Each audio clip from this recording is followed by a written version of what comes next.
Yeah. Okay. Well, welcome along, everyone. Thanks for the invitation to come here. Takes me back, Clint. Do you remember one of the first presentations I gave in tennis was at the Park Langley on a hot summer's day? He was there as I. So yeah, I owe a lot to Kent Tennis, and also amongst those illuminous names you mentioned and coaches, Clint Harris should have been one of those as well, because big influence and a great supporter of doing things the right way. So thanks, Clint, as well. During lockdown, I decided to put some courses online because obviously interaction was minimal, and I've got so many resources over the years, over the past 30 odd years, and I wanted to put something online just to give it easy access. So the first course I put on was about confidence. I've subsequently put a second confidence course up, and then someone suggested I wrote an article for the Ace magazine on 15 top tips for tennis players, and this was while I was at the LTA, and they still stand the test of time.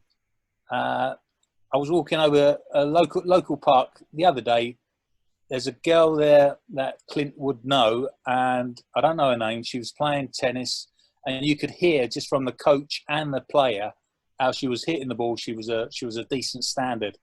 And I got talking to the family, and there were two sisters, and one of them said they had a match the day before and played pretty poorly, and it was a case of her head not working properly, which reminded me, when I went to the LTA as a national psychology manager, the first thing they said to me was, the reason we haven't produced many good players is it's mental. It's a case of they're not mentally tough enough. That is the number one reason. Now, I posed a question to the girl at the local park. This was 2-3 days ago. How much time do you spend training? And she said 20 hours a week, including 5 hours S&C. And that 20 hours included a lot of court time, obviously, a lot of time with coaches. And I asked her again why she lost the match the day before. She said she just lost her head. And the next obvious question was, how much time do you spend working on that side? And the mum said, I like this guy. And she said 0. So the problem persists in terms of just changing the culture and the mindset. And one of the questions posed was how things changed over the last years. I think coaches are much better educated on the psychological aspects of the game, but I don't think we've come as far as I thought we might have done. I mean, we were doing it when Clint, when did the BTA start? We were doing psychology sessions. Oh God, was that 20 years? 15 years ago? And we were putting psychology programs together, and I know they still exist, but I just don't think it's immersed into the culture of sport in general as much as, say, fitness. I go back, I've done the FA fitness diploma and psychology diploma. Fitness has come on heaps and bounds in terms of people involved in the game. So these are 15 or 16 actually, because I added one, 16 tips. And a lot of these seem really obvious. And I think that's the problem with psychology. You go, well, that's just damned obvious. But then you talk to a player and it's not something they do. So as I go through these, I go through quite quickly because a lot of them will overlap. Some of them will seem blatantly obvious, others a little less obvious. But by the end of it, I think if you can bring these all together and start immersing yourself into that culture, that way of thinking. So it's an everyday thing. It's not just we're doing a psychology for an hour a week. We're doing psychology every time we're on the court. And you are such influencers for players, just in the way you talk to them, you express your opinions, you give feedback. And words are just so powerful, as too are the actions that accompany those words, because sometimes we might say something but we actually feel something else, and I think the players will pick up on that. Thanks, John. So the first thing, First thing is just acceptance in terms of accept what happens when we're playing tennis. Accept that things may go wrong. Accept you're going to make mistakes. A lot of players I've worked with they say it's perfectionist tendencies. They want everything to be perfect. So if it's not perfect, I can't accept it. I can't accept I make mistakes. I can't accept things are going to go wrong.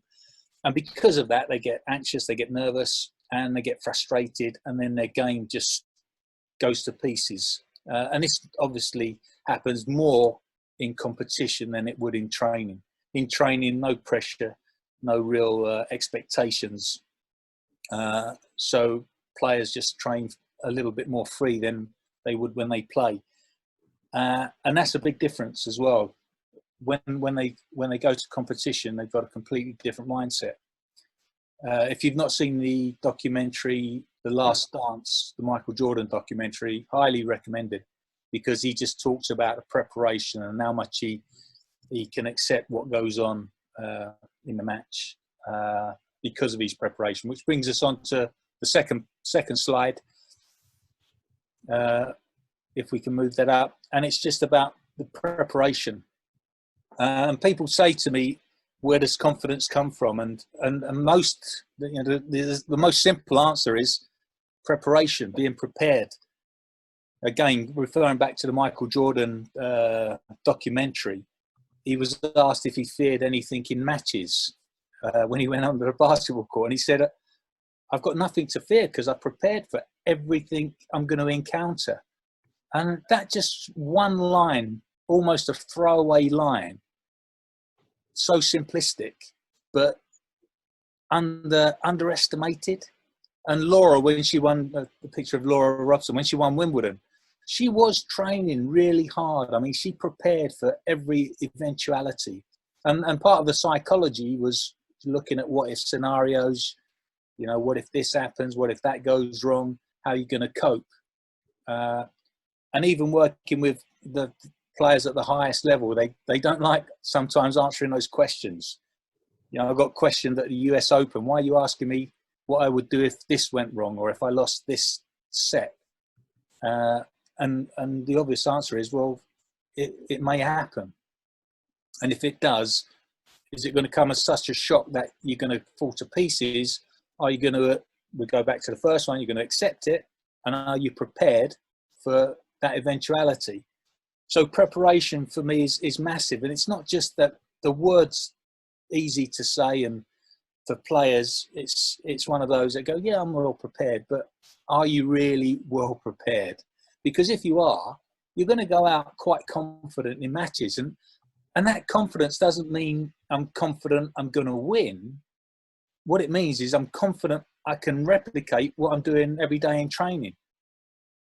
Players try to play better in competition than they do in training, and invariably don't play as well in competition as they do in training because of that discrepancy.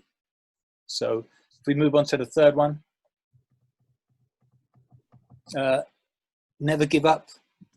Again, it's one of those blatantly obvious things, but tennis is quite unusual. When I first got involved in tennis, when I was doing my accreditation, I immersed in football culture and football. And when a coach said to me in tennis once, the players tanked to match, I just did not know what he meant. Because working with boxers, judo players, footballers, it wasn't a term that was used, and it wasn't something I was accustomed to.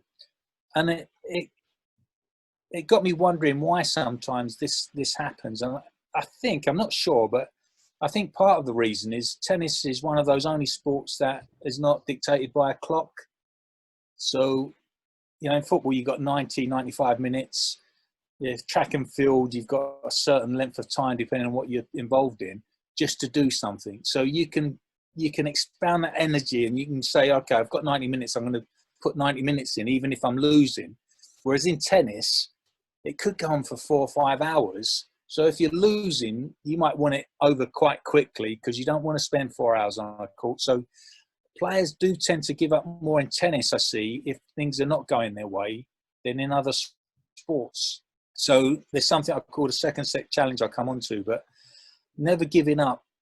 Again, it's one of those language things that I think coaches could not just say, because it sounds just, like I say, blatantly obvious and almost a throwaway comment, but explaining why working to that last point is so important. You know, you could have lost the first set, be 5-love down, and then because you don't give up, something happens, you win a point, and it just throws your opponent off. And there's some fabulous examples over the years where someone has come back from an almost impossible situation to win a match. And it's looking for that tipping point sometimes. And a lot of times it won't come, especially if you're getting beaten really badly. But the fact is it can come. And if you had that attitude, it'll give you more benefits than not having it. If we move on to the next one.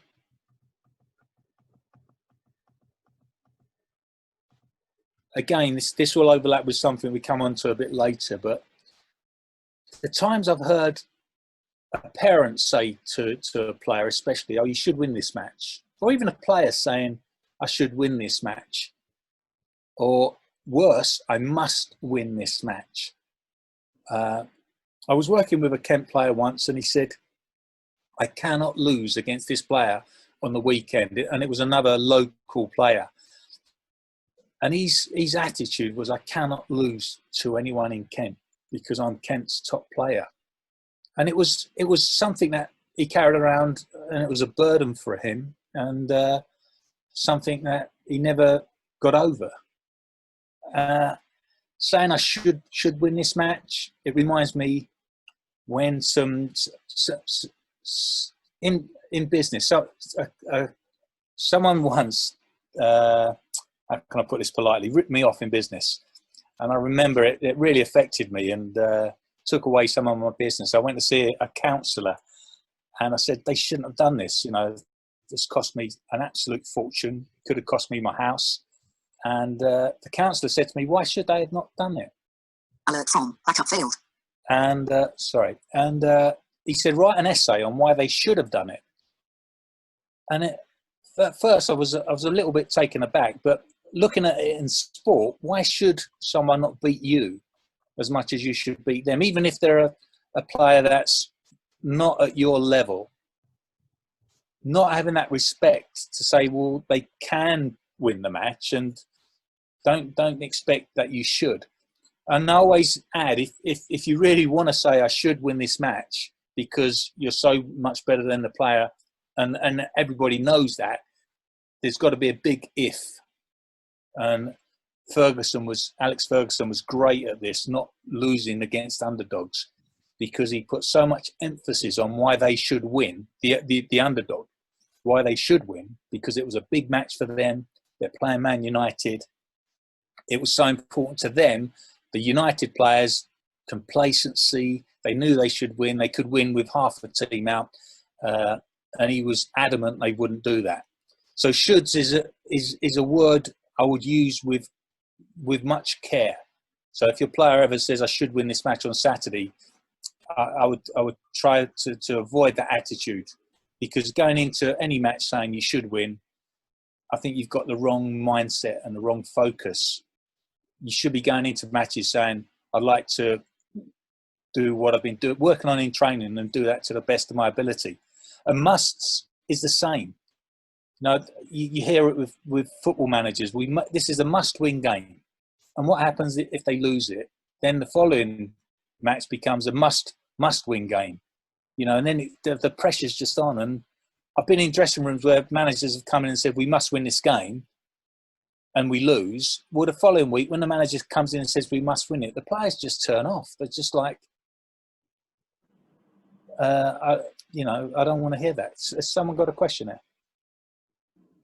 Yeah, I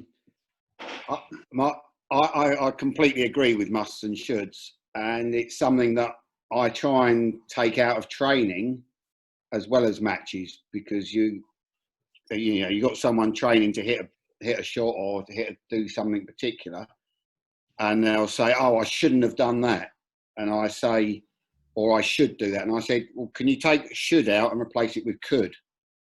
Yes. Because otherwise, even in training, they're creating an interference for themselves, saying they should do this, they should get the ball in on their serve, when all that's going to do is create them less likely to get it in. Yes, exactly the same thing. Yeah, I totally agree with that. Totally agree with that.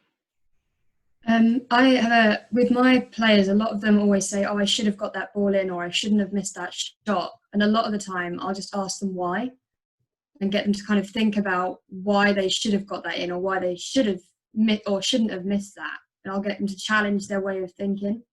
Yeah. Which I find quite effective, because it gets them to go, oh, okay, maybe it is all right to make a mistake occasionally. Yeah. Or else ask the question, why didn't it? Yeah. So what would the answer be to that?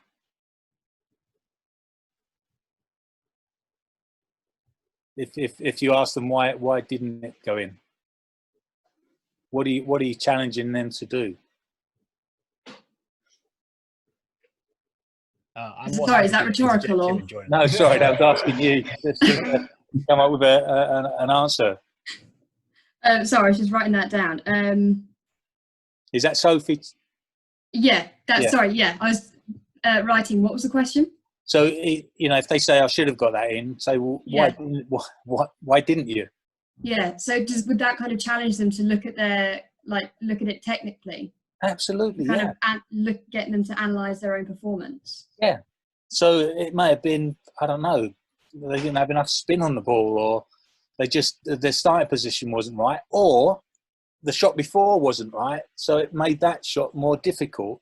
So all of a sudden, instead of it just becomes a simplistic, I hit the ball out, I shouldn't do that, they start analysing. And you want them in competition to be analysing all the time, as opposed to, I should have won that point, and getting frustrated because they didn't win the point, and then they're not even thinking about what went wrong. It's a crazy situation. So just on this shoulds and musts, there is an exception. This is what I call for outcomes. You shouldn't have shoulds and musts for outcomes. I should win the match. I must win this. But you should include these in day-to-day preparation. So they know they should eat well, and perhaps turn those shoulds into musts. I must eat well. I must train well. I must get enough rest. So you can use those words in training and for day-to-day things, because there are things you should do and more things you must do if you want to be a top tennis player or any sports. So they're good words to use in day-to-day terms, but not for outcomes. Next slide.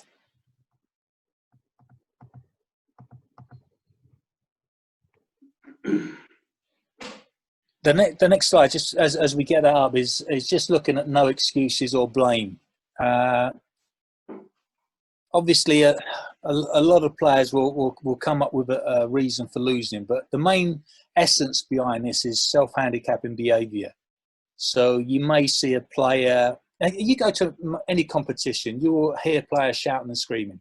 Now, part of that for me is just saving their ego because something's going wrong, and the shouting and screaming is a blame thing, and it might be blaming themselves. I don't normally play like this. How could you hit the ball into the net? So they're shouting and basically telling everyone why they're losing, because it's something to save their ego. Another thing they may do is, if they've got a slight niggle on their thigh or their back, they start rubbing that, not because it's hurting, but primarily to show everyone that they've got an injury, and that's why they're not playing so well. And I would really encourage players to not even go there. Terry Edwards was the boxing coach for the Commonwealth and the Olympic boxing squads. I worked with him at Crystal Palace with the Commonwealth boxing squad. And he used to say to the boxers, if you're going to go into the ring, don't come out afterwards and tell me you had a slight niggle or an injury and you wasn't 100%, because don't go into the ring if you're not 100%. But if you're going to say to me, you're okay. And bear in mind that most athletes will go and play at 70 to 80% of their capacity. They've always got something going on, whether it's a little niggle, whether it's an outside influence, something's not going well in their lives, something mentally, something physical. So not many people go out and they're absolutely 100% in everything. But it's when they start using those little things as excuses for losing. And even if they are an excuse, it's like, what was that boxing match a few years ago where someone come out, he lost, and he said, I'd broken a finger before the match. David Hay, when he fought Klitschko, I believe. Yeah. And sometimes there's an excuse beforehand to say, well, if I lose, that's going to be the reason. I'll tell you beforehand. And that's never a good sign, because if someone goes into a match already giving you a reason why they may fail, they're already thinking of failing. And to me, I'm not saying it doesn't matter what the result is. What matters is you're going to go out and do everything. I don't like the term when you say, I'm going to go out and do my best. I like going out and having something you can measure, some tangible outcome. So I'm going to, whatever you say, you're working on something in training, I'm going to go out and I'm going to replicate that as many times as I can today, and even put a number on it. I'm going to do it 50 times today, 100 times today, that thing I've been working on, because that's all we can do. We can just replicate what we're working on in training. And if you're really well prepared, the extra adrenaline you get from competition is what brings world records and gets people to play out of their skin. And you think, wow, where did that come from? That's when really good preparation meets a bit of an adrenaline that you wouldn't get in training. But generally, I refer to Paul Anacone's wonderful saying when he used to tell the players at the LTA, just go out and play average well. I mean, what a great saying. Go out and play average well. So these players wanted to go out and play really well and play out of their skins and put in exceptional performances. And he said, no, that's just going to add pressure. All you need to do is play average well. So it was almost like, I'm not playing great, but I'm playing average, but it's okay. I'm playing it well. So no excuses, no blame. And particularly... Roberto, can I just come in on that? Of course you can. So I had a very strong personal example of that when I was on a ski mountaineering trip, trekking across the Swiss Alps at altitude without lifts. So we're climbing up and skiing down, climbing up, and over a 5-day period. And it was about middle of the trip. And I said to my ski guide, I said, oh, Mark, I don't feel that good. Because I thought I was just about to be sick. And I said, I don't feel that good. I only feel about 80%. And he goes, cool, that's good, isn't it? You're never going to feel 100%. And in that moment, I went from feeling like I might need to get helicoptered off the mountain to climbing up this steep glacier with crampons on, feeling absolutely fine. Yeah.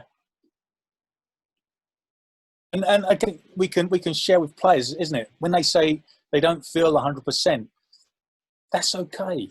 Most Premier League players go out, and some of them have not been training all week because they're not well or they're not fit enough to train. Sol Campbell used to go for a week, and not Sol Campbell, the other Spurs defender, Ledley King. Ledley King used to see last year of his career he couldn't train, because if he trained he wouldn't be able to play. I mean, how bad was he in terms of physical capacity to go out and play Premier League football that he weren't fit enough to train? But he was good enough to go out and play. So he's going out, and I suppose for him, he would have been about 60% of what he would like to be. But it was still good enough to play that sort of football. But, it happens. And you've got the Last Dance as well to fall back on as well for everyone to go and watch. Because there's a playoff game where Michael Jordan is really, really sick, isn't he? He's really sick, and he's the best player on the court by a mile. Yeah, and it also happened to who's the other guy, the skinny guy? Scottie Pippen. Scottie Pippen. Yeah, there was one game. I mean, he was just going off every 2 minutes, getting a massage. Yeah, and he just couldn't walk, and he was going back on court. And I'm thinking to myself, have they not got a player to replace him? But he was so important to them that they prefer to have him go out at 50% or 60% than one of their backup players who were pretty fit to go out and play. But he did it, and he went out, and yeah, great example again. Next, it's going to take us ages. I'm going to whip through some of these a bit quicker. If anyone has any questions, interject. If not, speak to me anytime, and I can go through these expectations. What are your expectations realistic in terms of what you want to do in a match?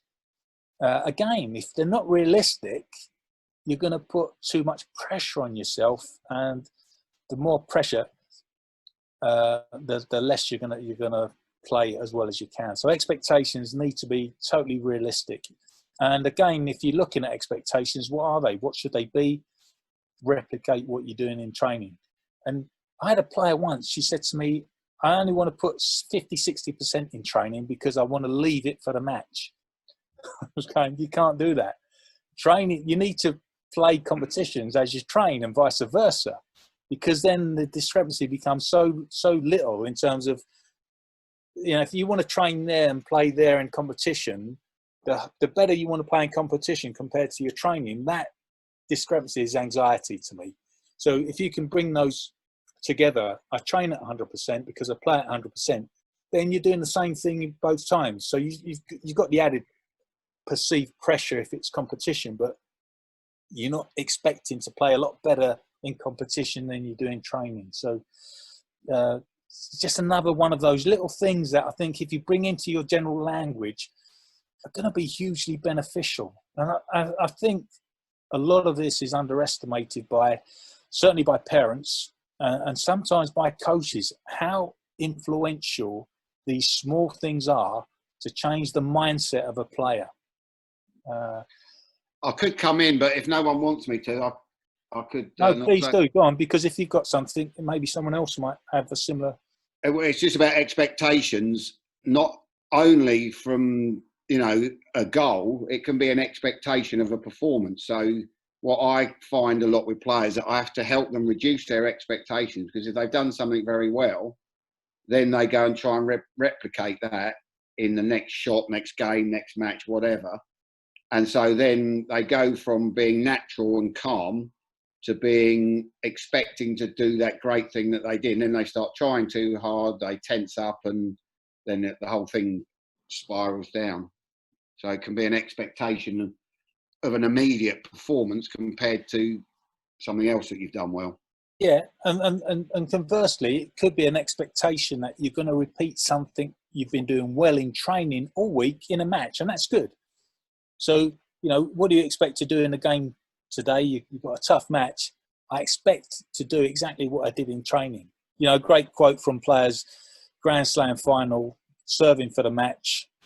What are you thinking of? I mean, Andy famously quoted, he said he was shaking all over. But you just think, I've done this 1,000 times this week. So my expectation is, can I do it one more time? Or I can. So, you minimise the nerves that way. Just had a comment in the chat here as well, Roberto. Julian said their normal way of playing won't be at a competitive level if they hold themselves back in training, I think. Is that anything you see to creating a normal for the players, creating norms? Sorry, in terms of, repeat that? I think that was when you were speaking to the players holding back 60% in training and then putting 100% in the match. Their normal way of playing won't be at a competitive level if they hold themselves back in training. Oh, absolutely. You can't do that. It's impossible. Yeah, I'm just going to put on to that actually, because I don't want to put that chat in, because it's just an artificial barrier they're putting on themselves. It's like, as you said, the expectations or assumptions you put on us, musts or shoulds, as well as the expectations on, #6 here. It's just, it creates an arrogancy. And you're basically just extrapolating from that. Because if you just, if they already think, oh, I'm going to have to play at this level better, but they're saving themselves for that, they're not used to playing at that level because they just hold themselves back unnecessarily, unless if it's some sort of potential injury issue by pushing themselves more. Yeah. Yeah. So, another way of looking at it, the expectation should be you're not going to play better in a competition than you do. If you're training 20 hours a week, why should you play better for 1 hour on a Saturday at a competition than you're doing every day. And that's precisely it, because you're gonna shoot yourself in the foot otherwise. There's no point. Yeah, of course, yeah. And you're playing normal well. You know, if you're doing what you can reasonably within training, and not holding yourself back, then your normal will always be better than the person who holds themselves back anyway. So it's, their normal well won't be pushing themselves too hard. How many times do you see one of the players you coach go out and play a competition, and you go, they're not playing nowhere near the level they play at training, because they put so much expectation, so much pressure on themselves to play better, that their mindset is just somewhere else, as opposed to, I'm doing this every day. The coach knows I can do this. I know I can do it. I'm just going to replicate it today, or I'm going to. That's my intention, is to replicate that today. Okay. It happens quite often. I'm gonna push you on, Roberto, just because we're on 6 and we've got so much good stuff to speak about. Next slide we'll go through, because that's mistakes happen, partly same as acceptance. So I'll leave that, because of the one after that is a little bit more important. Attributions. I love this. What do you attribute success and failure to? So a player will go out and maybe lose a match and say, I was crap today. I just played badly. Well, that's a poor attribution to make, because it doesn't lead anywhere. Attributions are so important in terms of building confidence and motivation. So if I attribute a win to, I really worked hard in training this week. I went to bed early, so I got plenty of rest. I was thinking about my match. I really prepared well. I was focused on what I was doing. So I was successful in the performance. Maybe I didn't win, but it was the best I've played. So I think it's important in any of these things to weigh up. It's not just because success I won, or failure I lost. It's that balance of how did I play in terms of who I was playing against, what the level was. And the attribution becomes, I done well because of X, Y, and Z. That gives me the motivation to go and do X, Y, and Z again and enhance it. So I done well because Andy started work. Always say to him, just, you got to get in the gym. We'd be in the gym at 7 o'clock at the US Open, and Andy would be in bed. And Brad would say to him, you've got to work harder on your physical capacity. And I think he brought him to play Agassi once, and Agassi had retired and smashed him off the court. And I think Agassi said to Brad, this guy hasn't got the heart. He hasn't got the... When Brad broke up with Andy started getting really serious about fitness. And his confidence didn't grow because of the psychology. His confidence grew because he got physically fitter. So, and the fitter he got, he'd attribute the success he was getting to his fitness. So what did he do? He wanted to become fitter and stronger. So the fitter and stronger he became, that the attribution was, that's why I'm winning more matches. Not because Roberto was any good at psychology. It was the fitness guys were brilliant. But his attribution helped him, so he went and done it even more. Whereas someone else goes, I know, I won because my opponent weren't playing that well today. Well, that's a pretty poor attribution, because even if your opponent wasn't playing well, if you make that attribution, it's not going to give you any direction to go next time. It's not going to give you any motivation or confidence. If the attribution was, that technique I was working with all week really come off well today, I'm going to go and work hard with the coach on that technique because it gave me some success. It might be one particular shot you've been working on, and you could pull that out of the bag every so often and win a crucial point. So your attribution is, I worked on that so much this week, and it's come strong in a match. I want to work on it more. So attributions are massive. So when players give you a reason, an excuse why they won, lost, played well, didn't play well, really have that in the back of your mind. What's the attribution? What's the consequence of having that attribution in terms of confidence and motivation? Next slide. Compartmentalizing, I like this as well. And this ties up with the slide that follows it on No Bad Days, really. And I'll try and combine these because I'm conscious on time.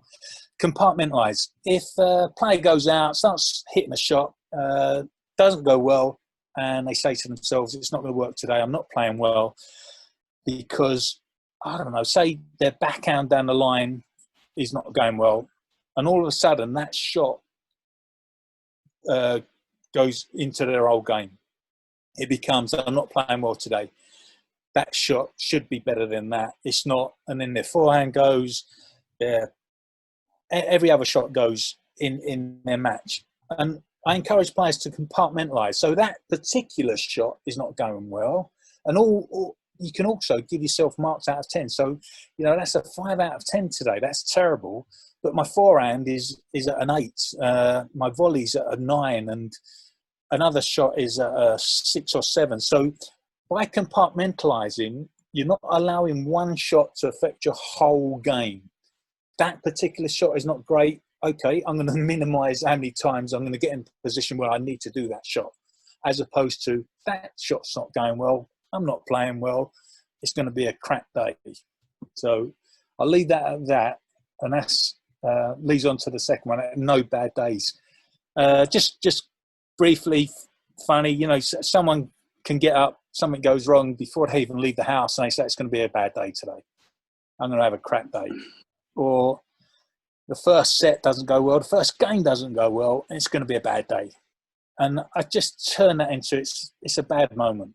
It does make me laugh when someone says to me, I'm having a bad day, and it's like 8 o'clock in the morning. You go, hold on, you just got up, so an hour's gone. So you've got another 16, 17 hours.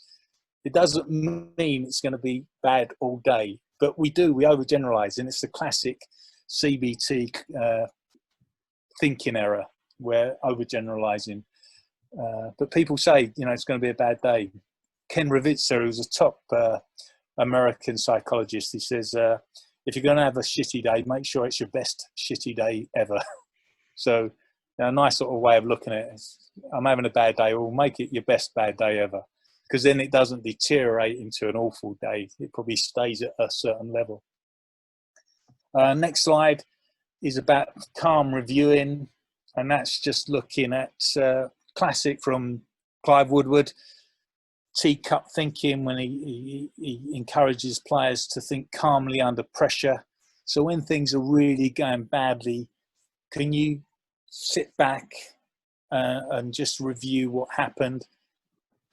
Sometimes difficult, especially with certain players with certain mindsets, but it's trying to give them those routines that get them back to where they need to be when they need to be there quite quickly. So yeah, just encouraging when things are really going wrong. Okay, just hold it 1 sec, have a review what happened. So the 3 R's routine, that's pretty useful. Release. So yeah, if you want to shout and scream, but then review very quickly and reset. So being able to review quickly, I think that's a nice challenge to give players when things are not going so well in training, and they can bring that over into competition. Next one, relish opportunities. Won't go into that in too much detail, but sometimes opportunities arise, and it's like we said sort of right at the beginning about never giving up. There might be an opportunity in a match, and you're always seeking that opportunity, whether it's you're on top and you want an opportunity to really practice something that you've been working on in training, or it's not going so well, but you're looking for that opportunity to just get a little opening to make things maybe turn a little bit, to get the momentum to turn in your favour. So I'll leave that like that, because the next couple of two of my favourites, control the controllables. A lot of the things that cause us anxiety and stress are things that are totally out of our control. The opponent making bad calls, maybe the umpire giving a call that you don't like. There's a real good video, Greg Rosetsky, and he was at the LTA as a coach when I was there. And there's a clip of him having a go at the umpire. And after the match, he's interviewed, and he said, well, you can't control these things, so why let them get you down? And he just went ballistic. And he was every time he sat down, he was having another go at the umpire because of one call.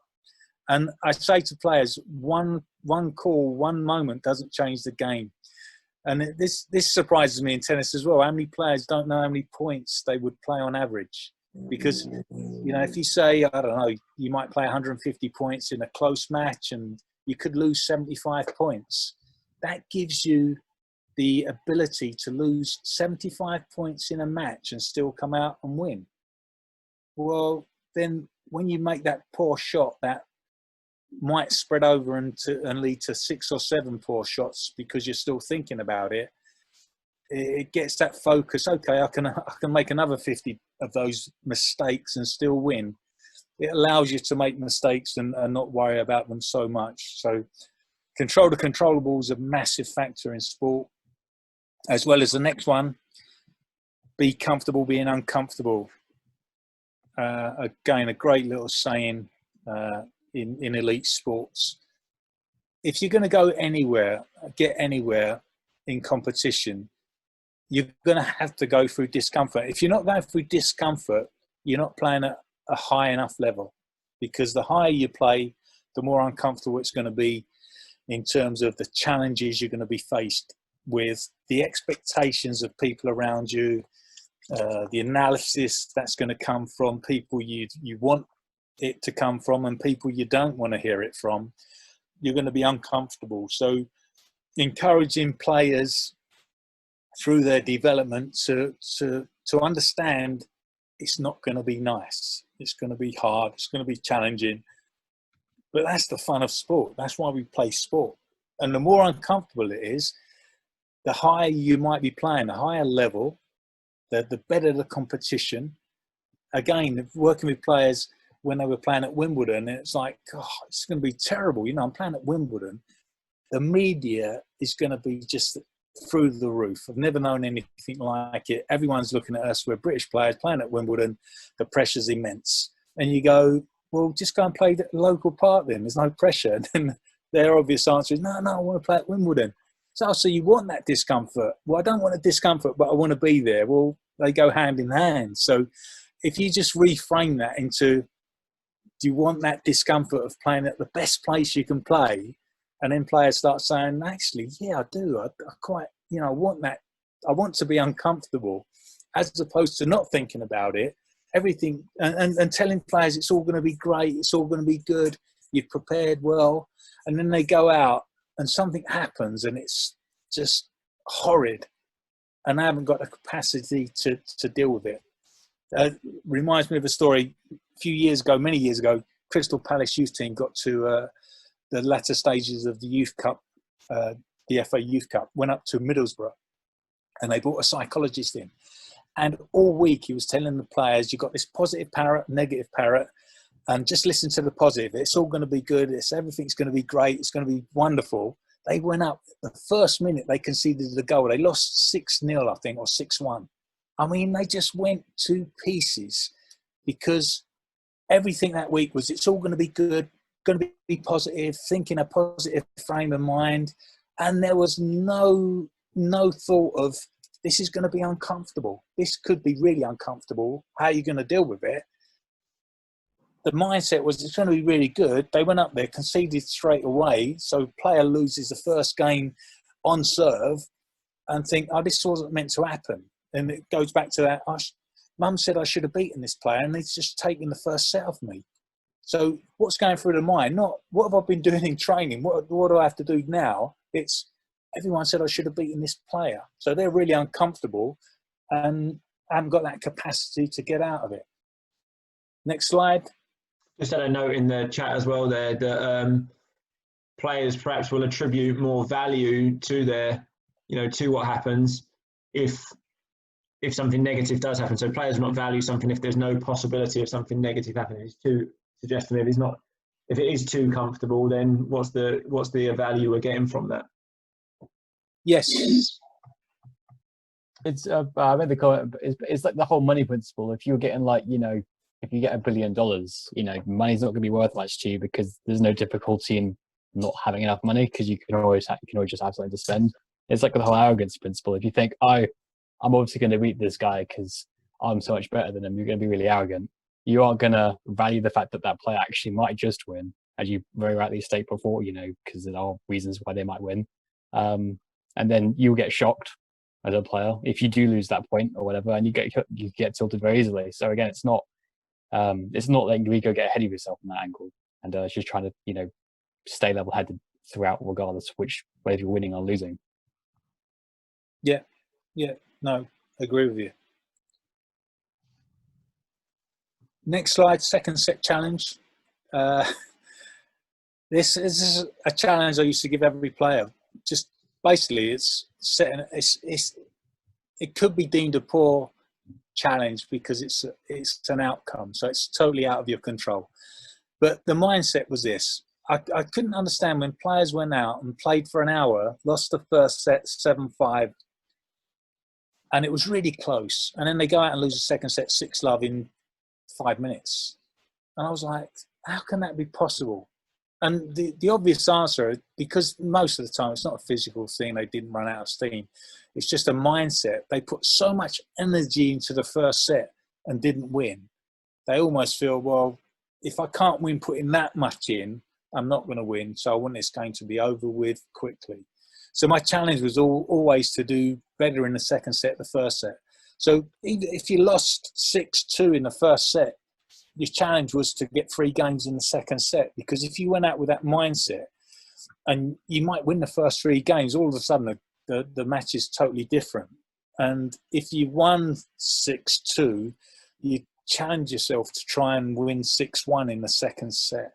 So it's just having that mindset of, don't think it's going to be really easy if you won 6-1 in the first set to replicate it, and don't think if you lost 7-5 you're just not going to, it's not worth putting the effort into the second set. So it's another thing just to give another,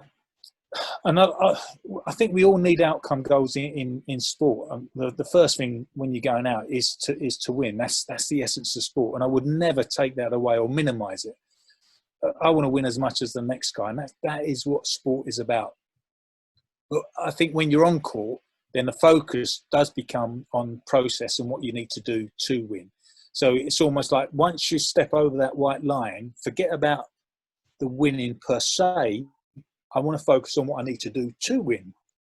But the second set challenge is that, okay, at the end of the first set, whatever the result, just get into your mind, I want to go out and do better the second set, and now focus on the processes. So it's just that, it's a nice little thing to have in the back of your mind, second set challenge.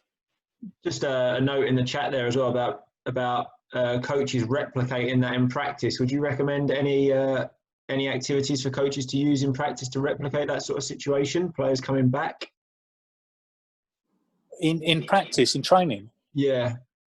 Well, yeah, absolutely the same thing. So, when you're doing a drill, you do a drill and you do a drill 50 times, and you count how many times the player gets the ball in a certain area. Then you do it another 50 times, and the challenge is do it better. So it's always, whatever you're doing, can you do it better the second time than the first time? And much of the time you can, if you have that mindset, and that just replicates. So whatever you're doing, whether you're playing for points, and I know Clint always adds challenges to anything he does in training. You might end up the training session with something point based. Do it, and then okay, we'll do it again. Now, can we do it better? Everything is about, can we do it better the second time than the first time? So that becomes part of just the way these players are. It's not anything unusual, and everything we've gone through today certainly shouldn't be something that's just done in a psychology session. This is stuff that becomes immersed into culture and in a way of thinking. So all these things should be just part of who I am. I'm not going to give up. I'm not going to blame anything. I'm in total control of what I'm doing. I'm comfortable when things get tough, certainly more comfortable than my opponent. I can handle these situations better because I've trained for them. I'm prepared for them. And I've got the right mindset. And I'm not going to allow my mind to drift and stay there. It's always going to drift somewhere, but I'm not going to allow it to stay there. I'm going to bring it back because I've got a routine that I can put in place. Last one, just mind your language. Again, this comes down to big overlap with attributions and the way we think. So what language do you use? What do you say when things go well? What do you say when things go poorly? I think one of the biggest differences, one difference I make if I go in and work with an organisation is looking at the language they use. So even working one-on-one with a player, as soon as they say something I think's not going to help them, I'll pull them up on that language. You know, whether it's I should be winning this match, whether it's this isn't going to go well for me because X, Y, and Z. I will challenge every time I hear something I don't think is going to be an advantage to them in any way, shape or form, or what they say is going to be a disadvantage because that's the way they believe and they think and they talk to themselves. So invariably, behavior will start with a thought, something I say to myself. I say, you know, this may happen, this may not happen. I should be doing this. This is me. So be mindful. You know, I remember a parent come up when the little kid was next to them, and the parent said to me, "She never wins in a tie break." And I was like, you see the little kid there going, "Yeah, I never win in a tie break." So, you know, you go, "What? You've never won in a tie break?" "Well, yeah, I did once." "Well, then what you're saying is blatantly not true anyway, because you do win in tie breaks. It's just." And then we start labeling ourselves, and the player starts believing that label because that's what you say. You know, England never win on penalties. And I always used to think, well, the team that's going out to play this match has never had a penalty shootout. So why would they be labelled with what the team did last year or the year before? But it became a self-fulfilling prophecy because every time there's a penalty shootout, everyone's going, we're not going to win on a penalty shootout. You know, Gareth Southgate's gone a great way to change that just by changing the mindset and the mentality. So things we say, things you say, things I say, things parents say, and things players say to themselves are so influential on what happens ultimately. So I think the tennis example of that recently is Nick Kyrgios, isn't it? You even hear Nick Kyrgios at press conferences saying, well, you know I'm going to act up because that's what you say I am. Yeah. He actively says it. He actively says it. That's how you label me and that's what I'm going to do. Yeah. And that's just giving myself permission to do it for two reasons. One, because I want to do it. And two, because that's what you say I am. So I'll just live up to that reputation. So, you know, how about giving your players a different reputation as being the toughest, strongest mindset, most well-prepared players around? You know, again, Clive Woodward, when they went to win and they won the World Cup, he said, we might not win the World Cup, but I tell you something, we're going to be the best prepared team in the World Cup. We're going to be the hardest working team in the World Cup. No one can make us not work as hard or harder than everyone else. No one can make us not be the best prepared team in the world. Now let's see where that takes us. He goes off and he wins the World Cup just because of that mentality and that mindset. And he came along and gave a lecture for me at Brunel, which was the highlight of most of the students' year. You know, it's something they'll remember forever, where he just explained his way of thinking. And it was all these things we've spoken about today, just intertwined into that's what we are, that's who we are.